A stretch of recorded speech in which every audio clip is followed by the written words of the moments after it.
แล้วระลึกถึงคำสอนของพระองค์ว่าโอ๋หนอคำสอนที่เราตรัสรู้เป็นสิ่งที่ยากสำหรับบุคคลทั้งหลายในโลกจะเข้าใจการที่จะนำไปเผยแผ่บอกสอนให้เขาบุคคลที่จะฟังจะเข้าใจยากที่จะนำไปประพฤติปฏิบัติตามแม้แต่ตัวเราเองยังประพฤติปฏิบัติโดยความลำบากใช้เวลาตั้ง6 ปีเมื่อตรัสรู้ปึ๊บคิดเห็นว่าโอ้การที่เราตรัสรู้มาเป็นธรรมะที่ลึกซึ้งยากจริงหนอที่จะมีบุคคลที่เข้าใจในเมื่อระลึกถึงว่ามันยากในการที่จะเผยแผ่คำสอนของพระเสด็จนี้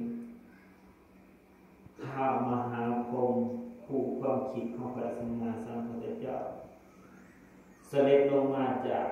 พรหมโลกกล่าวอาราธนาว่าพรหมาจะโรกาธิปาติสัมปาติอันสรีอันติวรังอัญญาจาภเทเสตุธรรมังอนุกัมปิมังปัจจังข้าแต่พระองค์ผู้เจริญโลกนี้ถ้าหากสัตว์บางพวกขาดการและยินได้ฟังพระธรรมคำสั่งสอนสัตว์ทั้งหลายบางพวกก็จะขาดประโยชน์ในชีวิตแต่คำสอนของพระองค์ยังมีสัตว์บางพวกที่ยังมีธุรีในดวงตาน้อยพอที่จะได้ยินได้ฟังเข้าใจในคำสอนของพระพุทธองค์ยังพอจะมีอยู่เมื่อพระสัมมาสัมพุทธเจ้าและมินทามหาพรหมเสร็จนั้น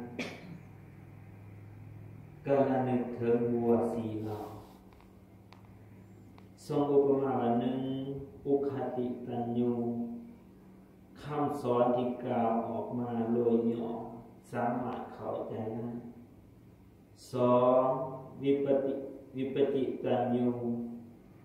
คำสอนที่ออกมาบอกสอนเคยเป็นชี้แจงไปเล็กๆน้อยๆก็เข้าใจ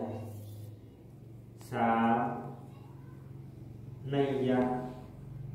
บอกกับบอกสอนกับสอนเห็นให้ฟังทำให้เบิ่งอยู่ให้เห็นเอาแล้วเอาอีกทั้งหายทั้งหลายทั้งจานทั้งปีจริงเข้าใจจำเพาะประเภทที่สามสี่นัยยะบุคคลที่มีในตานอกหมายความว่าบอกจังไรก็บ่เฮ็ดบ่จังไรก็บ่ฟังบ่สนใจ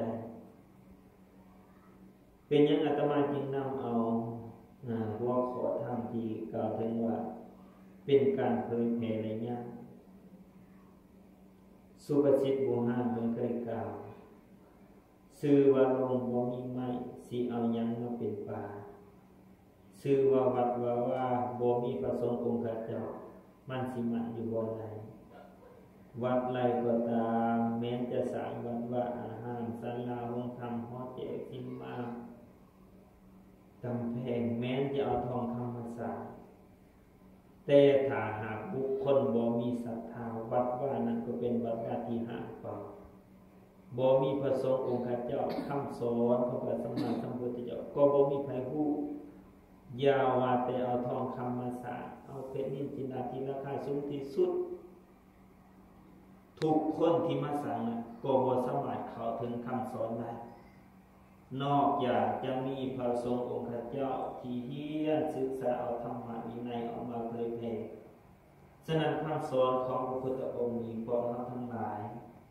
อาจจะมองเห็นว่าปัจจุบันพระสงฆ์องค์เจ้าเป็นอย่างจริงบ่มีโยมพ่อโยมแม่เฮารู้บ่ย้อนว่า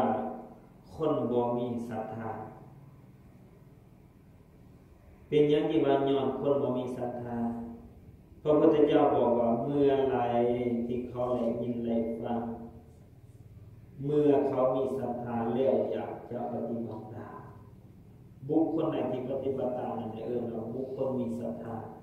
คือความเชื่ออย่างไรเชื่อว่าการบวชเป็นการ ปีกตนออกจากความผิดเชื่อว่าคำสอนที่พระพุทธเจ้าสอนตัดไว้ดีแน่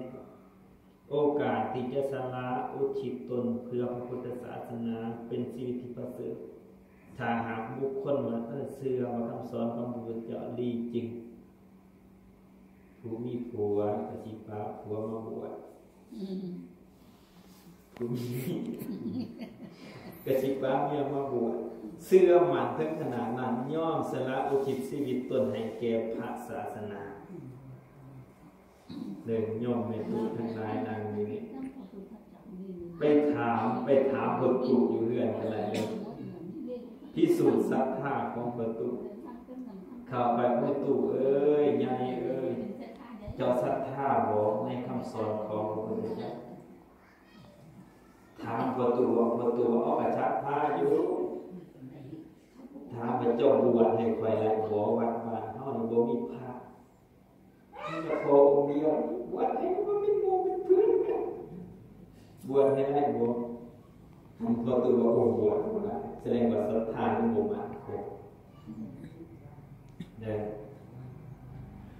นี่แหละพระพุทธเจ้ายังกล่าวว่าจะหาบุคคลที่เข้าถึงคำสอนของพระญาณเป็นหยังจริงว่ายากเพราะว่าคำสอนของพระพุทธเจ้าเป็นคำสอนที่สามารถว่าขอสละชีวิตอุทิศเพื่อคำสอนการที่พระพุทธเจ้าออกบวชถามว่าสละยังแน่ในตู้สละยังแน่ทรัพย์สมบัติภาษาราชวังสละออกพิมพาหรือยาโสธราที่สวยสดงามในนครสละออกลาภที่เกิดในวันนั้นเป็นเหมือนดวงตาดวงใจสละออกพระเจ้าจักรพรรดิใน7 วันข้างหน้าที่จะมอบให้ในตำแหน่งพญามารว่าลูกกรสิทธัตถะทานอย่าออกไปเลยภายนอกมันลำบากการอยู่ประสานราชวังนี้ประเสริฐกว่าอีก7 วันเจ้าจะได้เป็นพระเจ้าจักรพรรดิถ้าหาผู้อื่นขี่ม้าครับเจ้าแต่ว่าสิทธัตถะบอกว่าลูกกรพญามารทานจงไปกล่าวกับบุคคลที่เขาปรารถนาเถิดส่วนเขาบ่ต้องการออกบวชคันบางเขาลูกเนี่ยในหน้าตะกะให้เขาพัฒนาออกบวชมาอยู่วัดบ้านเฮานี่แหละนี่ศรัทธาที่ 1ถ้าหากเฮาบ่มีศรัทธาเอาทองคำมาสร้างทองคำนั้นก็จะบ่ใหญ่ให้ระลึกย้อนถึงพ.ศ. 1700 กว่าๆมหาวิทยาลัยแห่งแรกแห่งทัพอิฐของโลกคือมหาวิทยาลัยพุทธศาสนาชื่อว่ามหาวิทยาลัยนาลันทาพระสงฆ์องค์เจ้าเป็นจำนวนหลายโรงเรียนเนี่ยเหมือนว่าจะเอาทองคำสักแต่เป็นอย่างจริงพังเพราะว่าคนบ่มีศรัทธาเนี่ยฉะนั้นกุฏิวิหารนี่ทำนี่ต่อไปนี่ถามว่าศรัทธามาจากไสมาจากญาติโยมพระนี่มาจากไสมาจากโยมเพราะว่าพระนี่บ่มีลูกมีเมียบ่สามารถที่จะผลิตบุคลากรมาเองถ้าญาติโยมบ่มีศรัทธาจ้างก็บ่ให้ลูกบวชแม่นบ่มีตู้เพิ่นตู้ฉะนั้นญาติโยมต้องมีศรัทธาถ้าญาติโยมบ่มีศรัทธาลูกสิให้ไปบวชปานใดก็ตามสิบวชเฮ็ดอยู่กับบ่มีอิหยังผ้าก็ชุดเดียวคิ้วก็บ่มีหัวก็โปกจักสิไปบวชยังอยู่เรือนเนาะสิบ่ดีบ่เนี่ยถ้าพ่อแม่บ่มีศรัทธาแต่ถ้าพ่อแม่มีศรัทธาและยากอีกถ้าลูกบ่มีศรัทธาโอ้ยสาวบ่ได้โทรหาสิบวชได้ยังไงเพราะว่าบ่อยากให้อยากห้องอยากให้ลูกบวชแต่ว่าลูกก็บ่บวชยากอีกฉะนั้นแหละคำสอนของพระพุทธเจ้านี่บุคคลที่จะเข้าถึงพื้นฐานนั้นต้องได้ยินได้ฟังการมาวัดมาถามหาธรรมะคำสอนของครูบาอาจารย์คำสอนของพระพุทธเจ้าว่าสิ่งที่พระพุทธเจ้านำมาสอนอันใดประเสริฐสูงสุดในชีวิตอะไรอย่างโยมทั้งหลายที่มานั่งอยู่นี่อาตมาก็บ่มีเวลาที่จะ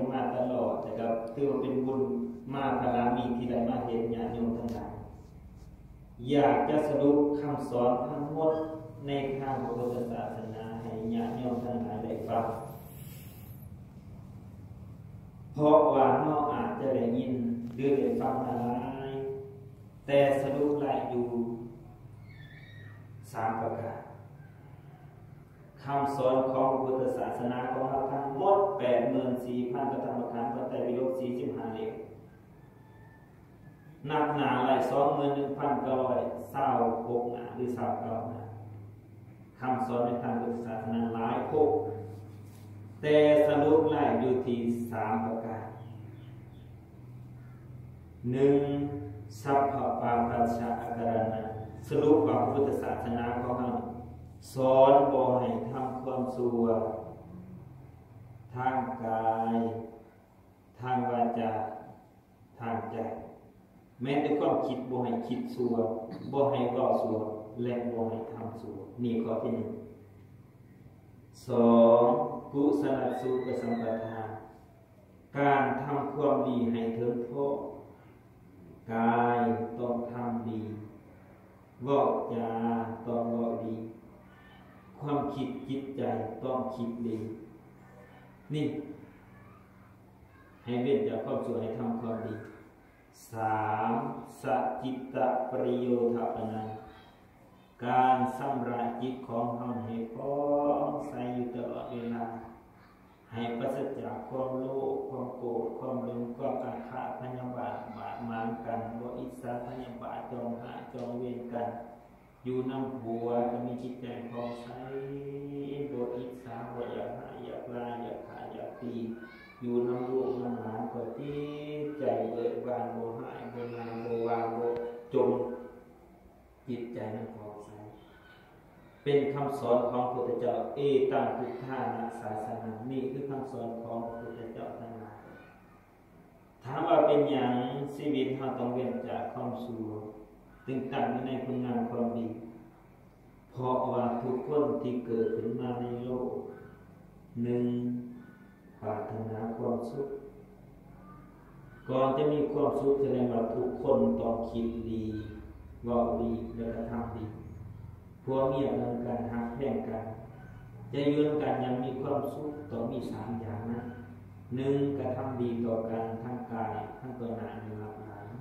2. วาจาดีต่อกันทั้งวาจาทั้งตัวหน้าในรับหลัง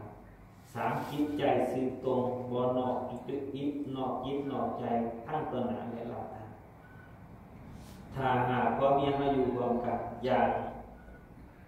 กุศลสุปสัมปทาคือทำความดีให้พ่อไปเลยกันลูกหลานทั้งหมดก็จะเป็นลูกหลานที่ดีบ้านเมืองทั้งหมดก็จะเป็นบ้านเมืองที่ดีนี่คือหัวใจของพุทธศาสนาเป็นอย่างจึงต้องทำดีเอารายญาติโยมมาทั้งหลายที่มานั่งอยู่นี้มีบุคคลไหนที่ทำบุญเดียวปรารถนาสาธุเด้อการทำบุญข้าพเจ้าในครั้งนี้ขอให้พวกคิดเอาขอให้มีเหตุขอให้ลูกคิดมีบ่มีหรอกเนาะก็สิบ่มีหรอกฉะนั้นแสดงว่าสิ่งทั้งหลายเหล่านี้เป็นสิ่งที่บ่ดีบ่มีบุคคลใดต้องการชีวิตของเราเหมือนกันปัจจุบันปรารถนาสิ่งดีๆพระพุทธเจ้าจึงกล่าวว่าปุญญานิปโรกัสสมิปฏิภาโหติปานินันติบุญย่อมเป็นที่พึ่งของสรรพสัตว์ทั้งหลายแม้นสู่ปรโลกหมายว่าอย่างไรถ้าหากเฮาคิดดีบอกดีทำดีในปัจจุบันแม้จะแตกกายทั้งหลายขันไปความดีทั้งหลายเหล่านี้ย่อมคิดไปแม้ปรโลกพระพุทธเจ้าของเขากล่าวว่าเมื่อไรที่เขาคิดดีบอกดีทำดีแม้เขาจากโลกนี้ไปยอมมีสุขติเป็นทีวันฉะนั้นพอว่าทั้งหลายพระพุทธเจ้าจึงสอนว่าหน้าที่ของสมณะคือนักบวช 1. บอกให้ญาติโยมเว้นจากความชั่ว 2. สอนให้ญาติโยมทำแต่คุณงามความดี 3. สอนให้ญาติโยมและยินได้ฟังในสิ่งที่บ่เคยได้ยินได้ฟังให้นำมาบอกมาสอน สิ่งที่ดีที่งามสี่แจ้งเหตุผลแนะนำคำสอนให้ญาติโยมนั้นเขาอกเข้าใจแม้จะยากลำบากก็ตามให้มีความเมตตาปรารถนาดีเสมออันที่ห้า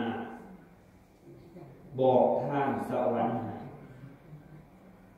แม้นยังทางสวรรค์นั้นลังเทียนเข้ามาเลยกล่าวในบางเปิดนั้นว่าหนึ่งละความชั่วทั้งหลายทั้งปวงเว้นจากการขาดการลักการประพฤติผิดในการส่อโกงตัวย่อหลอกลวง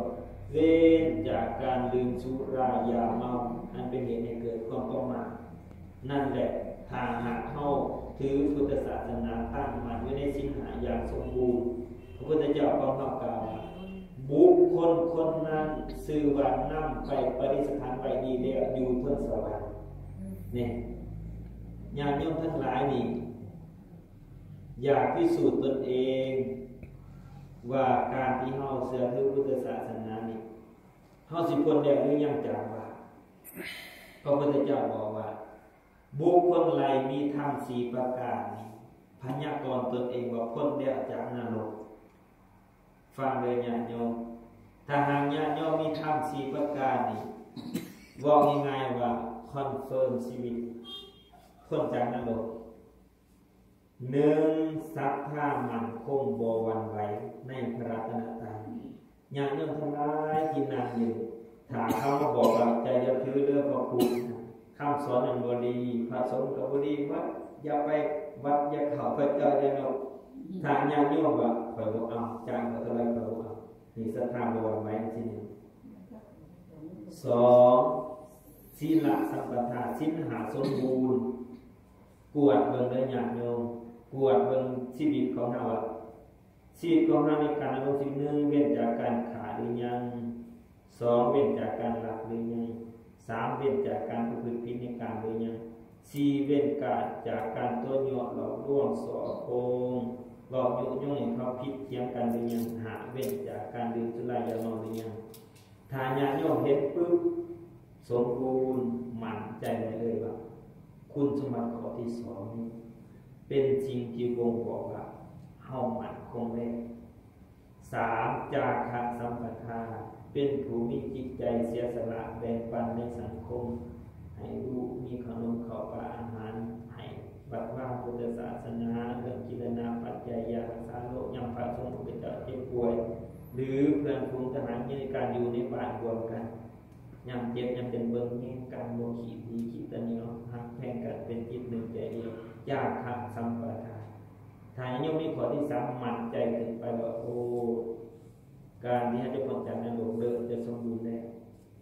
สี่ปัญญาคือจะหักษาตนให้เว้นจากความชั่วเว้นจากการทำชั่วเว้นจากการคิดชั่วเว้นจากการบ่ชั่วปัญญาหักษาให้จิตใจปลอดใสอยู่ตลอดเวลา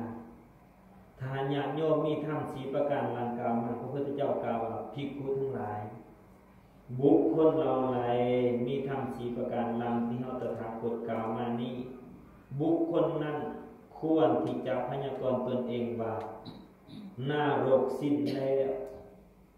ตายไปจะเป็นเปรตบ่มีอีกแล้วจะไปกำเนิดเป็นสัตว์เดรัจฉานเป็นไปบ่ได้ถ้ามีธรรม4ประการฉะนั้นญาติโยมมานั่งฟังอยู่นี่ถ้าหากเฮามั่นใจว่าเฮาศรัทธาในพุทธศาสนาแล้วก็ไปกวดเบิ่งศีลของเฮาไปกวดเบิ่งจาคะที่จะเสียสละการแบ่งปันในสังคมให้ลูกให้หลานให้ครอบครัวบ่รังเกียจบ่แบ่งทรัพย์วรรณะในการอยู่ร่วมกันเป็นหลักคำสอนของพุทธศาสนาทั้งนั้นฉะนั้นญาติโยมที่พากันมานานอยู่นี้อาตมาเชื่อร้อยทั้งร้อยว่าศรัทธาบ่หวั่นไหวเป็นยังจึงมั่นใจว่าศรัทธาบ่หวั่นไหวถ้าหากว่าศรัทธาหวั่นไหวแสดงว่าพระสงฆ์องค์เจ้าก็จะบ่มีตราบใดยังมีพระสงฆ์องค์เจ้ายังมีอยู่บางจำพวกที่ยังบ่หวั่นไหวในพระพุทธศาสนาฉะนั้นญาติโยมที่เข เข้าถึงคำว่าพุทธศาสนานี้จะเข้าถึงอยู่บนไหนเข้าถึงอยู่บนว่าจิตใจของเราบ่ขุ่นมัวคือบ่คิดชั่วบ่เว้าชั่วบ่กระทำชั่วนั่นแหละจึงจะเข้าถึงพระพุทธศาสนาฉะนั้นบัดว่าอาหารต่อไปยิ่งจะยากญาติโยมทั้งหลายครูบาอาจารย์ต่อไปนี้เห็นหาคนอุบัติเหตุสังคมแวดล้อมบีบคั้นการเล่นการไปการเที่ยวยากพุทธะข้างหน้ายังกล่าวว่าพระพุทธศาสนาของเราจะดำรงได้เพียง5,000 ประวัติศาสตร์แต่ถ้าหากเราปัจจุบันนี้2,500 กว่าปีถ้าพวกเราบ่ดำรงคงไว้ยิ่งจะหมดไปอย่างไวฉะนั้นเหตุข้อประเพณีบางท้องถิ่นนี่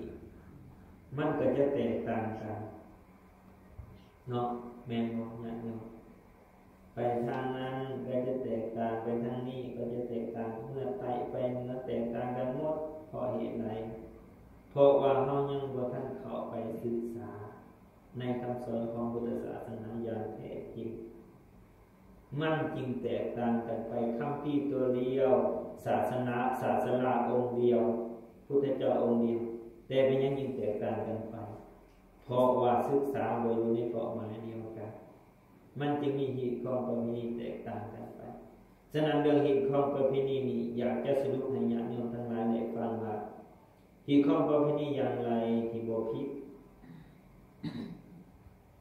เหตุของประเพณีที่บ่ผิดคือเหตุของที่บ่มีการเบียดเบียน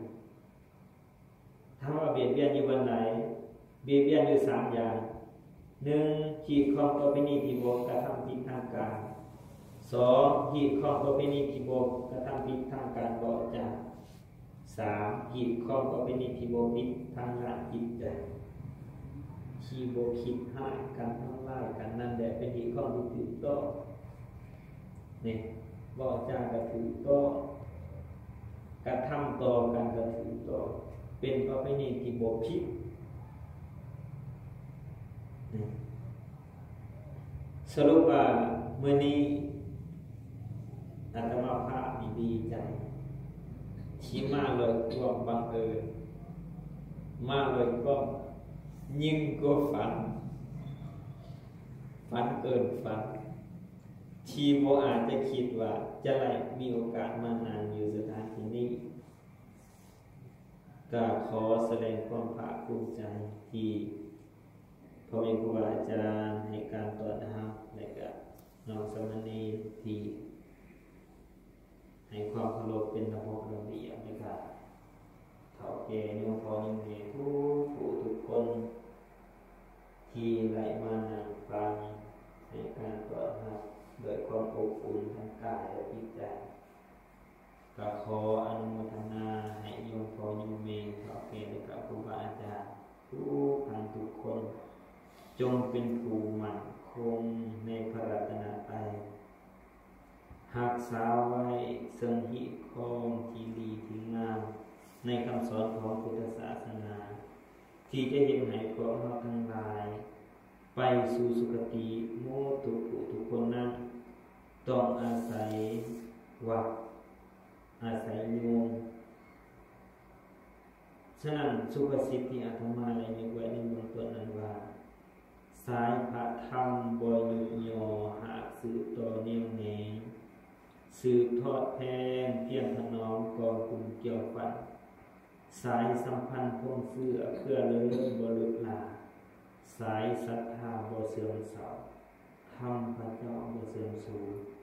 ตราบใดที่ญาติโยมยังบ่เสื่อมเสาในศรัทธายังเสื่อมมั่นคำสอนให้การอุปถัมภ์เขานำโภชนะอาหารวัดว่าครูบาอาจารย์ตราบนั้นวัดก็จะยังมีชาวพุทธก็จะยังอยู่แดจะเป็นผู้สืบทอดพระพุทธศาสนาสืบต่อไปก็ขอให้ญาติโยมทุกคนจงมีสุขภาพกายสุขภาพใจทุกโศกโรคภายในนาประการขอจงหายไปเจริญด้วยอายุวันนะสุขภาพวันนะโลภะกันทุกทางทุกคนทุกคนเถิ